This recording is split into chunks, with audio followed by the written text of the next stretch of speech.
நம்ம வந்து ஒருத்தர் ஆஃபீஸில் வேலைக்கு வைக்கிறோம், ஆஃபீஸில் ஒருத்தர் வேலைக்கு வைக்கிறோம், இந்த டைம்லேருந்து இந்த டைம் அவர் நமக்காக வேலை செய்ய வேண்டிய நேரம் அப்படின்னு நிர்ணயிக்கிறோம்.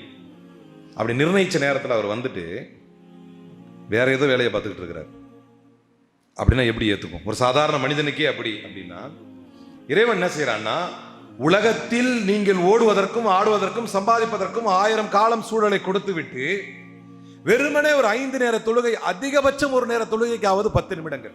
ரொம்ப லாஜிக்கான ரிலிஜன், ரொம்ப லாஜிக்கான கோட் ஆஃப் லைஃப் இஸ்லாம். அதிகபட்ச நேரம் 10 நிமிடங்கள். அப்ப அந்த 5 நேர தொழுகைக்கு எவ்வளவு ஆகுது? மொத்தம் ஒரு 50 நிமிடங்கள் அல்லது 1 மணி நேரம். அதிகபட்சம் 1 மணி நேரம். 24 மணி நேரத்தில் 23 மணி நேரத்தை நீ எடுத்துக்கொள். அந்த 1 மணி நேரம் எனக்காக ஒதுக்கி என்னை முழுமையாக தியானித்து எனக்காக நீ கொடுக்க வேண்டும் என்று அல்லாஹ் கேட்கிறார். அந்த நேரத்தில் என்ன ஆகுதுன்னா, அந்த குறிப்பிட்ட நேரத்தை நாம் தள்ளிவிட்டு செல்லும் பொழுது தனக்கு முக்கியத்துவம் கொடுக்கும் அடியானுடைய காரியத்திற்கு தான் முக்கியத்துவம் கொடுக்கும் பொறுப்பை அல்லாஹ் ஏற்றுக்கொள்கிறார்.